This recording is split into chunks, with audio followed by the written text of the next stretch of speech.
ನಾನು ಸಹನಾ ನಿಮ್ಮ social science teacher. Yes, so ನೀವೆಲ್ಲಿ ನೋಡ್ಬೋದು ಆಗಸ್ಟ್ ತಿಂಗಳಲ್ಲಿ ಒಬ್ಬ ಟಾಪರ್ ಏನೇನು ಮಾಡ್ತಾರೆ ಔಟ್ ಆಫ್ ಔಟ್ ಬರೋದಕ್ಕೆ ಅಂತ. ಬಿಕಾಸ್ ಆಗಸ್ಟ್ ತಿಂಗಳು ಇಸ್ ವೆರಿ ಕ್ರೂಷಿಯಲ್. ಯಾಕಪ್ಪ ಅಂತಂದರೆ ನಿಮಗೆ ಎಸ್ಸೆ 1 ಬಂದುಬಿಡುತ್ತೆ ಸೆಪ್ಟೆಂಬರಲ್ಲಿ. ಸೊ ಆಗಸ್ಟ್ ತಿಂಗಳಲ್ಲಿ ನೀವು ಎಷ್ಟು ಪ್ರಾಕ್ಟೀಸ್ ಮಾಡ್ತಾ ಇದ್ದೀರಾ, ಎಷ್ಟು ಓದ್ಕೋತಾ ಇದ್ದೀರಾ, ಎಷ್ಟು ಬರೀತಾ ಇದ್ದೀರಾ ಅನ್ನೋದು ತುಂಬ ಇಂಪ್ಯಾಕ್ಟ್ ಆಗುತ್ತೆ ನಿಮ್ಮ ಎಸ್ಸೆ 1 ಮಾರ್ಕ್ಸಿಗೆ. So August is a very very very crucial month ಅಂತಲೇ ನಾನು ಹೇಳ್ಬೋದು ಮಕ್ಕಳೇ, ಆಯಿತಾ. ಸೊ ಈ ಒಂದು ತಿಂಗಳಲ್ಲಿ ಈ ಟಾಪರ್ಸ್ ಏನೇನು ಮಾಡ್ತಾರೆ ಅಂತ. ಸೊ ಟೋಟ್ಲಿ 7 ಡಿಸಿಷನ್ಸ್ ತೊಗೋತಾರೆ ಅವರು. ನಾನು ಈ ಥರ ಇರಬೇಕು, ಈ ಥರ ಇರಬೇಕು, ಈ ಥರ ಮಾಡಬೇಕು ಅಂತ. ನಾನು ಸುಮಾರು ನೋಡಿದ್ದೀನಿ, but 7 the most important decisions ಅವ್ರು ಏನು ತೊಗೋತಾರೆ ಈ ಒಂದು ತಿಂಗಳಲ್ಲಿ ಮಾಡೋದಕ್ಕೆ ಅಂತ ನಾನು ಇವಾಗ ನಿಮಗೆ ಹೇಳ್ಕೊಡ್ತಾ ಹೋಗ್ತೀನಿ. ಕಂಪ್ಲೀಟಾಗಿ ಫಾಲೋ ಮಾಡಿ. It's gonna be a very small video. ಕಂಪ್ಲೀಟಾಗಿ ನೋಡಿ, ಸೊ ದ್ಯಾಟ್ ಒಂದು ಐಡಿಯಾ ಬರುತ್ತೆ ನಿಮಗೆ. ನಿಮಗೂ ನಿಮ್ಮ ಡ್ರೀಮ್ ಮಾರ್ಕ್ಸ್ 625 ಔಟ್ ಆಫ್ 625 ಆಗಿದ್ರೆ ಒಂದು ಐಡಿಯಾ ಬರುತ್ತೆ ಈ ತಿಂಗಳಲ್ಲಿ ನಾನು ಏನು ಮಾಡಬೇಕು ಅಂತ. ನಾನು ಭಯಪಡಿಸ್ತಾ ಇಲ್ಲ, because this is a crucial month, ತುಂಬ ಇಂಪಾರ್ಟೆಂಟ್ ಮಂತ್, ಎಮರ್ಜೆನ್ಸಿ ಮಂತ್ ಅಂತ ಎಲ್ಲ ಹೇಳಿಬಿಟ್ಟು ನಾನು ನಿಮಗೆ ಭಯಪಡಿಸ್ತಾ ಇಲ್ಲ. But this is reality. ಇದೇ ನಿಜ. ರಿಯಾಲಿಟಿಯಲ್ಲೇ ನೀವು ಬದುಕಬೇಕು. ಇನ್ನೂ ಟೈಮ್ ಇದೆ ಅನ್ನೋದೆಲ್ಲ ಫ್ಯಾಂಟಸಿ. ಟಕ್ ಟಕ್ ಟಕ್ ಅಂತ ಆಗೋಗುತ್ತೆ. ಇವಾಗ ನೋಡಿ ಆಲ್ರೆಡಿ ಆಗಸ್ಟ್ ತಿಂಗಳು ಬಂದೇ ಬಿಟ್ಟಿದೆ, ಆಯಿತಾ. ಸೊ ಹಾಗಾಗಿ ಹೇಳ್ತಾ ಇದ್ದೀನಿ, ಖಂಡಿತವಾಗ್ಲೂ ಕೊನೆ ತನಕ ನೋಡಿ, ಸೊ ದ್ಯಾಟ್ ನಿಮ್ಗೊಂದು ಐಡಿಯಾ ಬರುತ್ತೆ ಏನು ಮಾಡಬೇಕು ಅಂತ, ಆಯಿತಾ. So decision number 1, stop counting hours, ಆಯಿತಾ. ಸೊ 625 ಔಟ್ ಆಫ್ 625 ತೊಗೊಬರೋ ಅಂಥ students they stop counting hours. Like for example ನಾನು ಹೇಳ್ತೀನಿ ನೋಡಿ, how many hours should I study.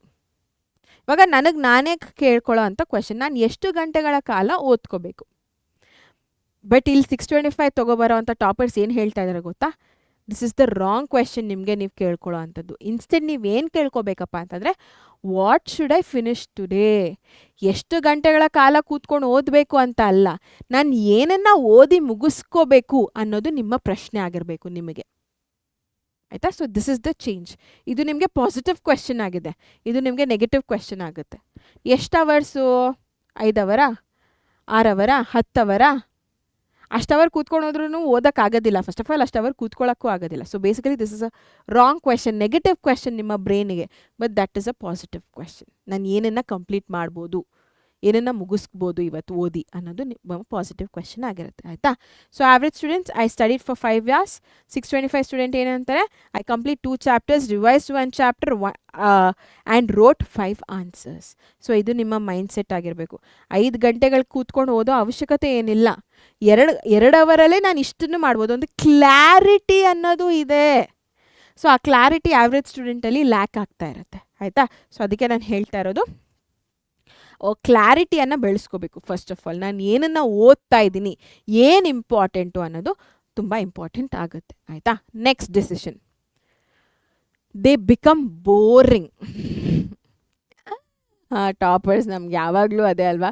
Toppers ಅಂದಿದ ತಕ್ಷಣ ಏನಪ್ಪ ಇವನು ಸಪ್ಪೆ, ಏನು ತುಂಬ ಬೋರಿಂಗು ಇವಳು. ಸೊ ಈ ಥರ ಒಂದು ಫೀಲಿಂಗ್ ಬರುತ್ತಲ್ಲ, ಬಿಕಾಸ್ ಅವ್ರು ಆ ಥರ ರೂಢಿ ಆಗಿಬಿಟ್ಟಿರ್ತಾರೆ ಆ ಲೈಫ್ ಸ್ಟೈಲ್ಗೆ. ಏನು ಅಂತ ನೋಡಿ, have you notice something about topper? They are actually boring. ಯಾರಿಗೆಲ್ಲ ಈ ಥರ ಅನಿಸುತ್ತೆ ನನಗೆ ಬೋರಿಂಗ್ ಅಂತ ಕೆಳಗಡೆ ಕಮೆಂಟ್ ಸೆಕ್ಷನಲ್ಲಿ ತಿಳಿಸಿ ಬೇಗ. BORING ನನಗೂ ಸುಮಾರು ಸತಿ ಅನಿಸುತ್ತೆ, ಏನು ಅವನ ಜೀವನದಲ್ಲಿ ಕಲರ್ಸೇ ಇಲ್ಲ ಅನ್ನೋ ಫೀಲಿಂಗು. ಬಟ್ ನನಗೂ ಈ PPT ಮಾಡಬೇಕಾದ್ರೆ ಅನ್ನಿಸ್ತಾಯಿತ್ತು ಇದು ರೀಸನ್ನು ಅಂತ, which is actually good, which is actually true, ಆಯಿತಾ.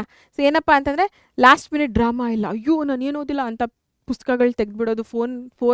ಫೋನಲ್ಲಿ ಯಾರೋ ಹೇಳ್ತಾರೆ, ಈ ಕ್ವೆಶನ್ ಬಂದಿದೆ ಅಂತ ಕ್ವೆಶನ್ ಪೇಪರಲ್ಲಿ, ಈ ಕ್ವೆಶನ್ ಆವಾಗ ತೆಗೆದು ಆ ಕ್ವೆಶನ್ನ ಓದೋ ಅಂಥದ್ದು, ಏನೋ ಭಯ ಪಡ್ಕೊಳ್ಳೋ ಅಂಥದ್ದು, ಬೇರೆಯವ್ರಿಗೆ ಭಯ ಪಡಿಸೋ ಅಂತ ಈ ಥರ ಚೈಲ್ಡ್ ಥರ ಆಡೋದಿಲ್ಲ, ಆಯಿತಾ. ಈ ಥರ ಡ್ರಾಮಾ ಎಲ್ಲ ಇಲ್ಲ. ನೋ ಪ್ಯಾನಿಕ್, ಭಯ ಪಡ್ಕೊಳ್ಳೋದಿಲ್ಲ. No motivational videos every single day. ಯಾವ ಮೋಟಿವೇಶ್ನಲ್ ವೀಡಿಯೋಸ್ಗಳು ಇಲ್ಲ ಪ್ರತಿದಿನನೂ. No time table changes every morning. So they simply repeat the same routine. Success loves boring consistency. So success ಅಂದ್ರೇ ಅದು, ನೀನು ಪ್ರತಿದಿನ ಏನು ಮಾಡ್ತಾಯಿದ್ಯೋ ಅದನ್ನೇ ಮಾಡ್ತಾಯಿದ್ರೇ, ಆ ಒಂದು ರೊಟೀನನ್ನು ನೀನು ಫಾಲೋ ಮಾಡ್ತಾಯಿದ್ರೇ ನಿಂಗೆ ಸಕ್ಸಸ್ ಅನ್ನೋದು ಬರೋದು. ಇವಾಗ ನಾಲ್ಗೆಗೆ ಒಂದು ರುಚಿ ಅನ್ನೋದು ಇರುತ್ತೆ. ನಾನು ಪ್ರತಿದಿನ ತಿನ್ನೋದಕ್ಕೆ ಆಗೋದಿಲ್ಲ. On a daily basis same ಫುಡ್ನ ನಾನು ತಿನ್ನೋದಕ್ಕೆ ಆಗೋದಿಲ್ಲ, ಹೌದಾ ಅಲ್ವಾ? ಬಟ್ ನಿಮ್ಮ ಬ್ರೈನ್ಗೆ ನೀವು ಏನು ಮಾಡ್ತಾ ಇದ್ರೋ ಅದನ್ನೇ ಮಾಡ್ತಾ ಇರಬೇಕು. ಆವಾಗಲೇ ಅದು ಬ್ರೈನಲ್ಲಿ ಕೂತ್ಕೊಳ್ಳೋದು, ಬೇಸಿಕಲಿ ತಲೆಯಲ್ಲಿ ಕೂತ್ಕೊಳ್ಳೋದು. ಸೊ ಆ ರೀತಿ ಮೈಂಡ್ ಸೆಟ್ ಆಗಿರ್ಬೋದು ಅಥವಾ ಒಂದು ವೇಳಾಪಟ್ಟಿ ಟೈಮ್ ಟೇಬಲ್ ಆಗಿರ್ಬೋದು ಟಾಪರ್ಸ್ ಇರುತ್ತೆ. ಸೊ ಹಾಗಾಗಿ ನಮಗೆ ಬೋರಿಂಗ್ ಅಂತ ಅನ್ನಿಸ್ತಾರೆ, ಬಟ್ ಅಲ್ಟಿಮೇಟ್ಲಿ ಅವರೇ ತುಂಬ ಸಕ್ಸಸ್ಫುಲ್ ಆಗುವಂಥದ್ದು. ಆಯಿತಾ? Next decision number 3, they start saying no. ಎಲ್ಲದಕ್ಕೂ ಇಲ್ಲ. ಆಯಿತಾ? ಸೊ ಇಲ್ಲ ಅನ್ನೋದು ಹೇಳ್ತಾ ಹೋಗ್ತಾರೆ. 625 students become selfish not rude. ಆಯಿತಾ? ಬೇಸಿಕಲಿ ಇಲ್ಲಿ 625 ಅಂತ ಅಂದರೆ ನಾನು ಓದ್ಬಿಟ್ಟು ಟಕ್ಕಂತ ಓದ್ಬಿಟ್ಟೆ 625 ಔಟ್ ಆಫ್ 625 ಬರುವಂಥ ಸ್ಟೂಡೆಂಟ್ಸು. ಆಯಿತಾ? It's not the number of students. Okay? So become selfish. ಸ್ವಾರ್ಥಿಗಳಾಗ್ತಾರೆ. ಏನ್ರ ಬಗ್ಗೆ ಸ್ವಾರ್ಥಿಗಳಾಗ್ತಾರೆ? ಸಮಯದ ಬಗ್ಗೆ ಸ್ವಾರ್ಥಿಗಳಾಗ್ತಾರೆ. But they are not rude. ಏನಕ್ಕೆ ಸ್ವಾರ್ಥಿಗಳಾಗೋದು ಅಂತ ಹೇಳ್ತಾ ಇದ್ದೀನಿ ನೋಡಿ. ಫ್ರೆಂಡ್ ಬಂದರು ಆಟಾಡೋಣ ಅಂತಂದರೆ ಇಲ್ಲ ಅಂತ ಹೇಳೋವಂಥದ್ದು. ಇನ್ಸ್ಟಾಗ್ರಾಮ್ ಸ್ಕ್ರೋಲ್ ಮಾಡೋದಕ್ಕೆ ಇಲ್ಲ ಅಂತ ಹೇಳೋದು. ಯಾವುದೋ ಒಂದು ಸೀರೀಸ್ ನೋಡ್ತಾ ಇರ್ತಾರೆ, ಇನ್ನೊಂದು ಎಪಿಸೋಡ್ ನೋಡುವ ಅಂತ ಇಲ್ಲ ಅಂತ ಹೇಳೋವಂಥದ್ದು. ಒಂದು ಫಂಕ್ಷನ್ಗೆ ಅಟೆಂಡ್ ಬೇಗ ಅವಶ್ಯಕತೆ ಇಲ್ಲ ಫಂಕ್ಷನ್ಗೆ ಹೋಗುವಂಥದ್ದು. ಯಾರೋ ದೂರದ ಸಂಬಂಧಿಗಳು, ಅವ್ರ ಫ್ರೆಂಡ್ಸ್ ಯಾರೋ, ಸೊ ಅವಶ್ಯಕತೆ ಇಲ್ಲ. ಏನೋ ತುಂಬ ಹತ್ರದ ಸಂಬಂಧ, ನೀನು ಹೋಗಲೇಬೇಕು ಅಂತಂದರೆ ಹೋಗು. ಆ್ಯಂಡ್ ಇನ್ಫ್ಯಾಕ್ಟ್ ಈ ನಡುವೆ ಯಾವ್ದಾದ್ರು ಫಂಕ್ಷನ್ ಇದ್ರೂ ಅವರೇ ಹೇಳ್ಬಿಡ್ತಾರೆ, SSLC ಅಲ್ವಾ, ಪರವಾಗಿಲ್ಲ ಓದ್ಕೋ, ಏನು ಬರಬೇಕಾಗಿಲ್ಲ, ಅಪ್ಪ ಅಮ್ಮ ಬರ್ತಾರೆ ಬಿಡು ಅಂತ.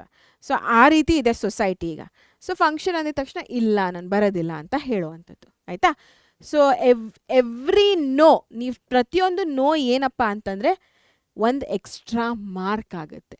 ನಾನು ಅಕಸ್ಮಾತಾಗಿ ಫಂಕ್ಷನ್ಗೆ ಓದಿರೋ ಒಂದು ಪ್ರಾಪರ್ ಆಗಿರೋವಂಥ ತುಂಬ ಇಂಪಾರ್ಟೆಂಟ್ ಆಗಿರೋವಂಥ ಕ್ವೆಶನ್ನ ಓದ್ತಾ ಇದ್ದೀನಿ, ಅದೇ ಎಕ್ಸಾಮಿಗೆ ಬಂತು ಅಂತಂದರೆ ನಿಂಗೆ 4 ಮಾರ್ಕ್ಸ್ ಬರ್ತಾ ಇದೆ. ಗೊತ್ತಾಗ್ತಾ ಇದೆಯಾ? ಸೊ ದ್ಯಾಟ್ಸ್ ದ ಸ್ಟ್ರೆಂತ್ ಒಂದು ನೋಯಿಂದ. ಆಯಿತಾ? So what will you say no to from today? Comment below.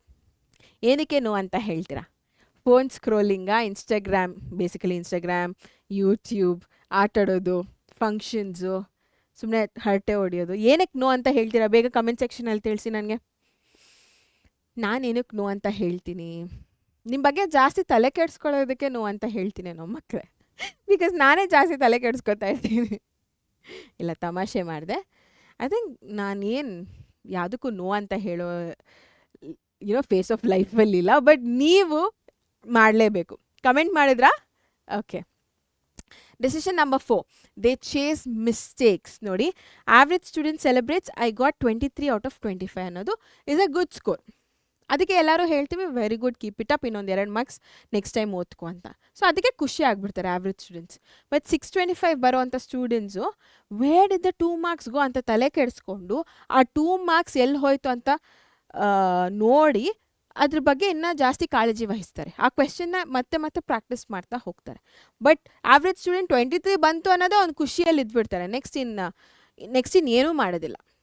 ಆಯಿತಾ? ಸೊ ಅದು ಡಿಫ್ರೆನ್ಸ್ ಆಗಿರುತ್ತೆ. So chasing mistakes is decision number 4. ಅದಾದಮೇಲೆ 5 ಏನಪ್ಪ ಅಂತಂದರೆ they make friends with difficult chapters. Average student ಏನು ಮಾಡ್ತಾರೆ, ಐ ಸ್ಟಡಿ ದಿಸ್ ಲೇಟರ್ ಅಂತ ಹೇಳ್ಬಿಟ್ಟು ನೆಗ್ಲೆಕ್ಟ್ ಮಾಡಿಬಿಡ್ತಾರೆ. ಇವಾಗ like for example public administration ಅಂತ ಇಟ್ಕೊಳ್ಳೋಣ ಸೋಷಿಯಲ್ ಸೈನ್ಸಲ್ಲಿ, ಅಥವಾ ಫಿಸಿಕ್ಸಲ್ಲಿ ಎಲೆಕ್ಟ್ರಿಸಿಟಿ ಅಂತ ಅಂದ್ಕೊಳ್ಳೋಣ. ಅದು ನನಗೆ ಕಷ್ಟ, ಆಮೇಲೆ ಓದ್ತೀನಿ ಅಂತ ಬಿಟ್ಬಿಡ್ತೀನಿ. ಬಟ್ ಅದೇ ಟಾಪಿಕ್ಸು 625 ಬರೋವಂಥ ಹುಡುಗನಿಗೂ ಅದು ಕಷ್ಟ, ಅಥವಾ ಹುಡುಗಿಗೂ ಅದು ಹುಡುಗಿ ಯಾರಾದರೂ ಆಗಿರ್ಬೋದು, ಅದು ಕಷ್ಟ. ಬಟ್ ಅವ್ರೇನು ಮಾಡ್ತಾರಪ್ಪ ಅಂತಂದರೆ ಐ ಫಿನಿಶ್ ದಿಸ್ ಫಸ್ಟ್ ಅಂತ ಹೇಳೋವಂಥದ್ದು. ಆಯಿತಾ? So I will finish this first ಅಂತ ಹೇಳಿ ಈ ಇಂಪಾರ್ಟೆಂಟ್ ಚಾಪ್ಟರ್ಸ್ಗಳೇನಿದೆ, ತುಂಬ ಕಷ್ಟ ಆಗುವಂಥ ಚಾಪ್ಟರ್ಸ್ಗಳೇನಿದೆ ಅದ್ರ ಮೇಲೆ ಫೋಕಸ್ ಮಾಡಿ ಬೇರೆದೆಲ್ಲ ಆಮೇಲೆ ನೋಡ್ಕೋತಾರೆ. ಬಟ್ ಅದೇ ಆವ್ರೇಜ್ ಸ್ಟೂಡೆಂಟ್ ಬೇರೆದೆಲ್ಲ ನೋಡಿಬಿಟ್ಟು ಈ ಕಷ್ಟವಾಗಿರುವಂಥ ಚಾಪ್ಟರ್ಸ್ನ ಹಂಗೆ ಇಟ್ಟಿರ್ತಾರೆ. ಅದು ಡಿಫ್ರೆನ್ಸು. ಆಯಿತಾ? Next decision number 6, they never leave a day empty. So ಎಲ್ಲೂ ಇಲ್ಲ ಟಾಪರ್ಸು, ಏನದು ಜ್ವರ ಬರೋದೇ ಇಲ್ಲ ಅವ್ರಿಗೆ ಸುಸ್ತಾಗೋದೇ ಇಲ್ಲ, ಅವರಿಗೆ ಏನೋ ಒಂದು ಪ್ರಾಬ್ಲಮ್ ಬರೋದೇ ಇಲ್ಲ ಅಂತ ಏನಿಲ್ಲ. ಬರೀ ಆವ್ರೇಜ್ ಸ್ಟೂಡೆಂಟ್ಸ್ಗೆ ಆ ಪ್ರಾಬ್ಲಮ್ಸ್ ಎಲ್ಲ, ಅಥವಾ ಬಿಲೋ ಆವ್ರೇಜ್ ಸ್ಟೂಡೆಂಟ್ಸ್ಗೆ ಆ ಪ್ರಾಬ್ಲಮ್ಸ್ ಅಂತ ಏನಲ್ಲ. ಬಟ್ ಏನೇ ಪ್ರಾಬ್ಲಮ್ ಇದ್ರೂ ಅಟ್ಲೀಸ್ಟ್ ವರ್ಸ್ಟ್ ಕೇಸಲ್ಲಿ ಕೂಡ ಅವರು 20 ನಿಮಿಷ ಅಥವಾ 30 ನಿಮಿಷಗಳ ಕಾಲ ಕೂತ್ಕೊಂಡು ಓದ್ತಾರೆ. ಅದನ್ನೇ ಒಂದು ನೆಪ ಆಗಿ ತೊಗೊಂಡ್ಬಿಟ್ಟು 2 ದಿನ 3 ದಿನ ರೆಸ್ಟ್ ತೊಗೊಳ್ಳೋದಿಲ್ಲ. ಆಯಿತಾ? So that should be the mind set. Next decision number 7, they already think like board toppers ಆಯಿತಾ. So 625 students don't wait until March to become serious ಆಯಿತಾ. ಸೊ 625 ಔಟ್ ಆಫ್ 625 ಬರುವಂಥ ಸ್ಟೂಡೆಂಟ್ಸ್ ಮಾರ್ಚ್ವರೆಗೂ ಯಾರೂ ಕಾಯೋದಿಲ್ಲ ಆಯಿತಾ, ಈಗಲಿಂದನೇ ಶುರು ಮಾಡ್ತಾರೆ ಆಯಿತಾ. They become board students in August itself. So board ಎಕ್ಸಾಮ್ಗೆ ತಯಾರಿ ಆಗುವಂಥ ಸ್ಟೂಡೆಂಟ್ಸು ಈ ಆಗಸ್ಟ್ ತಿಂಗಳಲ್ಲೇ ಆಗಿಬಿಡ್ತಾರೆ. ಆ್ಯಂಡ್ ಎಸ್ಸೆ ಒನ್ನೇ board exam, final board exam ಥರ ಟ್ರೀಟ್ ಮಾಡಿ ಬರೀತಾರೆ ಆಯಿತಾ. So that is very important. ಗೊತ್ತಾಯ್ತಲ್ಲ ಮಕ್ಕಳೇ, ಈ 7 ಡಿಸಿಷನ್ಸ್ನ ನೀವು ತೊಗೊಳ್ಳಿ. ಯಾರೆಲ್ಲ ಕೊನೆ ತನಕ ನೋಡಿದಿರೋ 7 ಅಂತ ಟೈಪ್ ಮಾಡಿ ನನಗೆ, ಸೊ ದ್ಯಾಟ್ ನಂಗೆ ಗೊತ್ತಾಗುತ್ತೆ ಯಾರೆಲ್ಲ 7 ಡಿಸಿಷನ್ಸ್ನ ನೋಡಿದ್ದೀರಾ ಅಂತ. ಓಕೆ, ಸೊ 7 ಡಿಸಿಷನ್ಸ್ ಏನಿದೆ ಟಾಪರ್ ಡಿಸಿಷನ್ಸು, ಅದನ್ನು ನೀವು ತೊಗೊಳ್ಳಿ, ಅಳವಡಿಸ್ಕೊಳ್ಳಿ. 625 ಔಟ್ ಆಫ್ 625 ಡೆಫಿನೆಟ್ಲಿ ಖಂಡಿತ ನಿಮ್ದು ಆಗೇ ಆಗುತ್ತೆ, ನಾನು ಹೇಳ್ತಾ ಇದ್ದೀನಿ, ಪ್ರಾಮಿಸ್ ಆಯಿತಾ. ಸೊ ಇಷ್ಟ ಆಗಿದ್ರೆ ಲೈಕ್ ಮಾಡಿ ಈ ಒಂದು ವಿಡಿಯೋನ, ನಿಮ್ಮ ಫ್ರೆಂಡ್ಸ್ ಜೊತೆ ಶೇರ್ ಮಾಡಿ, ಬಿಕಾಸ್ ಅವ್ರಿಗೂ ಕೂಡ ತುಂಬ ಇಂಪಾರ್ಟೆಂಟ್ ಆಗುತ್ತೆ ಇದು. ಆ್ಯಂಡ್ ಯಾರೆಲ್ಲ ಇನ್ನು ನಮ್ಮ ಚಾನೆಲ್ಗೆ ಸಬ್ಸ್ಕ್ರೈಬ್ ಆಗಿಲ್ವೋ ಈ ಕೂಡಲೇ ಹೋಗಿ ಸಬ್ಸ್ಕ್ರೈಬ್ ಆಗಿ ಆಯಿತಾ. ಓಕೆ ಮಕ್ಕಳೇ, ಮತ್ತೆ ನಾನು ನೆಕ್ಸ್ಟ್ ಕ್ಲಾಸ್ ಜೊತೆ ನಿಮ್ಮ ಮುಂದೆ ಬರ್ತೀನಿ. Until then signing off Sahana, take care, ಬಾಯ್.